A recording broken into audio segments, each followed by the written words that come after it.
येशू ख्रिस्ताच्या नावाने तुम्हा सर्वांना सलाम.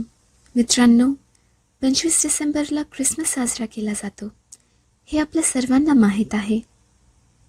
ख्रिसमस हा येशू ख्रिस्ताचा जन्म साजरा करण्यासाठी आहे.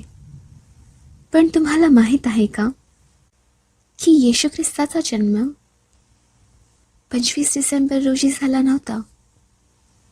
बायबलमध्ये असे काहीही नाही जे आपल्याला सांगते की येशूचा जन्म 25 डिसेंबर रोजी झाला होता.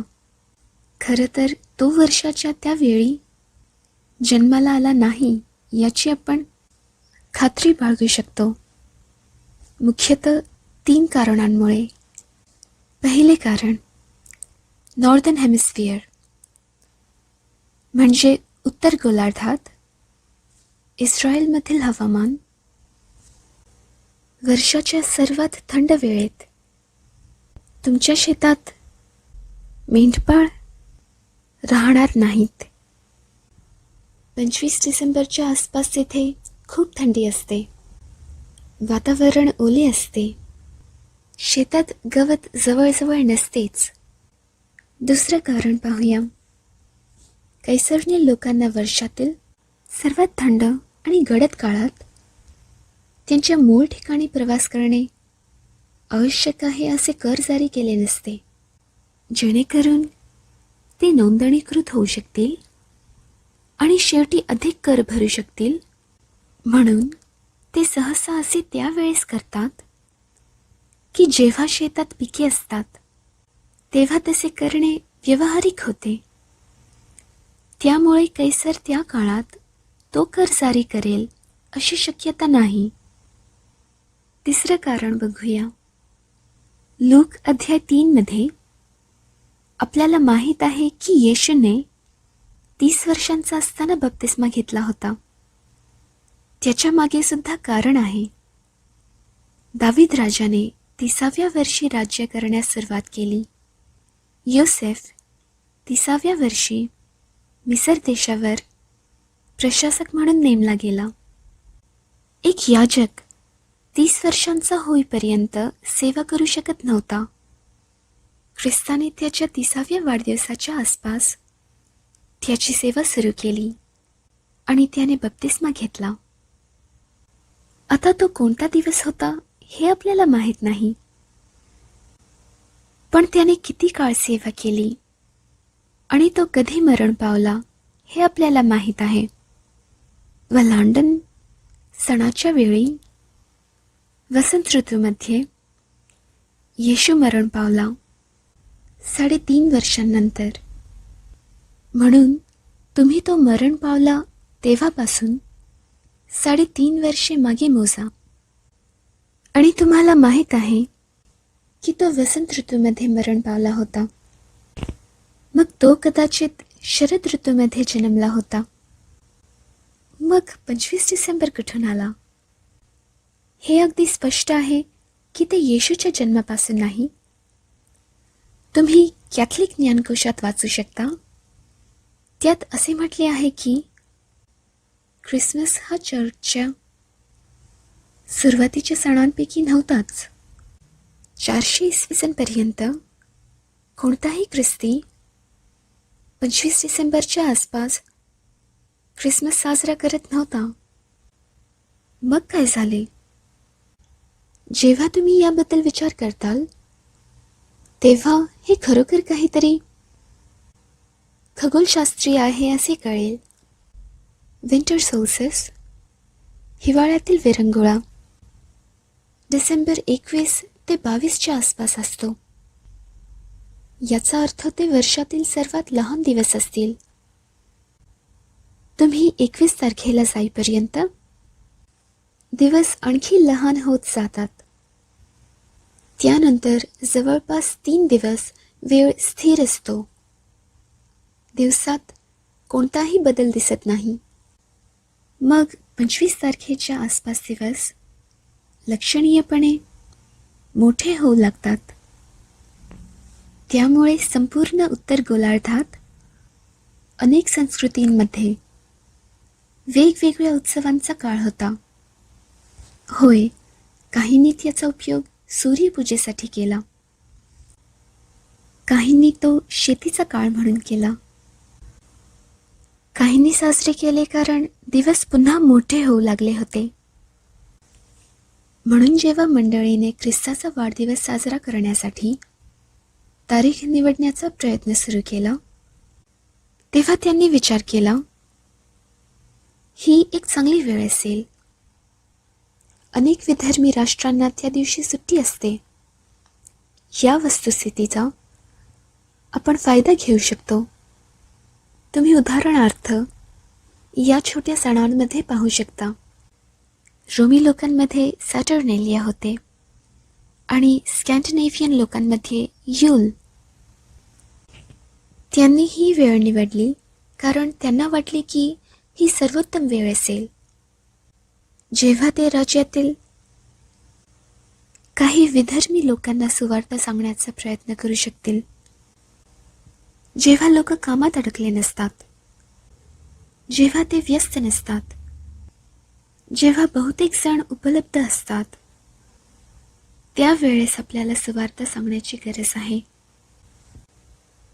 पौलुस पहिला कोरिन्थिकरास 9:19 हे तत्व वापरतो. कारण जरी मी सर्व लोकांपासून मुक्त असलो, तरी मी स्वतःला सर्व लोकांचा गुलाम करून घेतले आहे, यासाठी की मी अधिक मिळवावे. म्हणून एक तत्व आहे, येशूचे प्रेम इतरांसोबत सामायिक करण्याची प्रत्येक संधी आपण घेतली पाहिजे. जोपर्यंत बायबल संबंधी तत्वाचा त्याग करण्याची आवश्यकता नाही. ख्रिस्ती लोकांनी विधर्मी सापळ्यात सहभागी होऊ नये म्हणजे ख्रिसमसचा सॅन्टा क्लॉस वास्तविक नाही. आपण रेनडियर आणि लाकडाचे तुकडे जाळण्याबद्दल, ख्रिसमस ट्रीबद्दल मोठा विषय बनवू नये.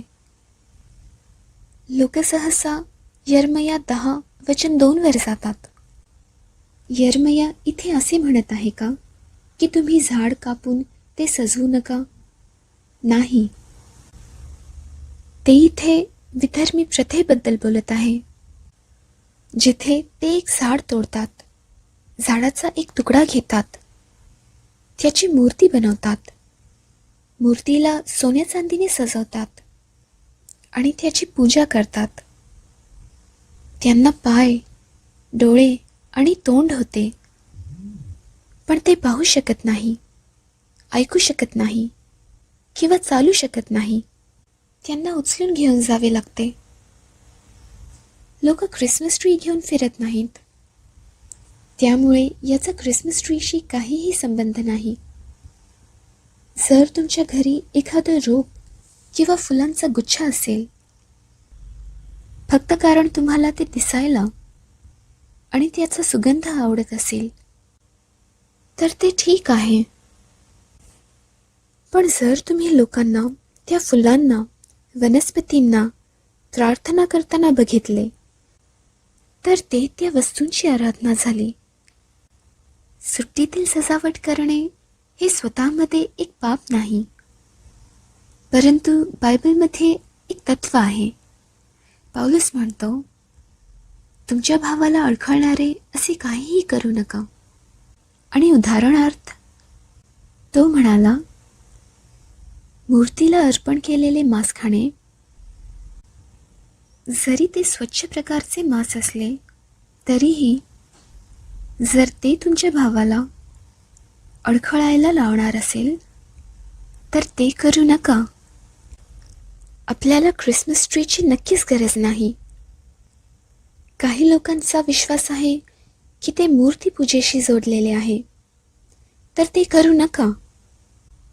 म्हणून जेव्हा प्रश्न याबद्दल आहे की एका ख्रिस्तीने ख्रिसमस साजरा केला पाहिजे की नाही, तेव्हा स्पष्टपणे आपण विधर्मी गोष्टींपासून दूर राहिले पाहिजे.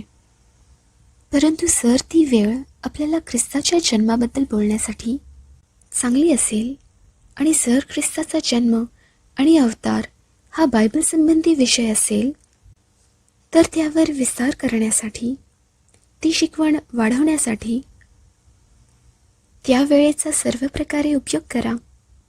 थँक्सगिव्हिंगचा दिवस आभार मानण्याची क्रिया ख्रिस्ती लोकांसाठी बायबल संबंधी शिकवणी वाढवण्यासाठी वर्षातील एक उत्तम वेळ आहे.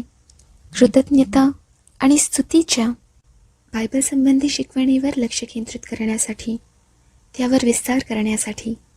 म्हणून जर वर्षाच्या या काळात सर्व जग येशूच्या पहिल्या आगमनावर लक्ष केंद्रित करत असेल, तर आपल्यासाठी येशूच्या पहिल्या येण्याबद्दल बोलण्याची आणि त्यांना येशूच्या दुसऱ्या येण्याकडे निर्देशित करण्याची किती मोठी संधी आहे. विधर्मी हा शब्द नेहमीच पापी नसतो. विधर्मी शब्दाचा अर्थ फक्त एक सांस्कृतिक गोष्ट असा होतो. आपण करत असलेल्या बऱ्याच सांस्कृतिक गोष्टी आहेत, त्या बायबलमधून आलेल्या नाहीत. त्या पापी असतीलच असे नाही, परंतु जर एखादी विधर्मी प्रथा असेल जी बायबलच्या नियमांशी, तत्वांसह विसंगत असेल, तर तुम्ही त्यापासून दूर राहिले पाहिजे. विश्वासात नसलेली कोणतीही गोष्ट करू नका. परंतु विश्वासाने जर तुम्ही वर्षाच्या या वेळेचा फायदा घेऊ शकत असाल, तर येशूच्या पहिल्या आगमनावर आणि अवतारावर लक्ष केंद्रित करण्यासाठी तुमच्या शेजाऱ्यांना साक्षीदार व्हा, भेटवस्तू वाटा आणि देवाचा गौरव करा. सर्व प्रकारे सर्व लोकांसाठी सर्व काही व्हा.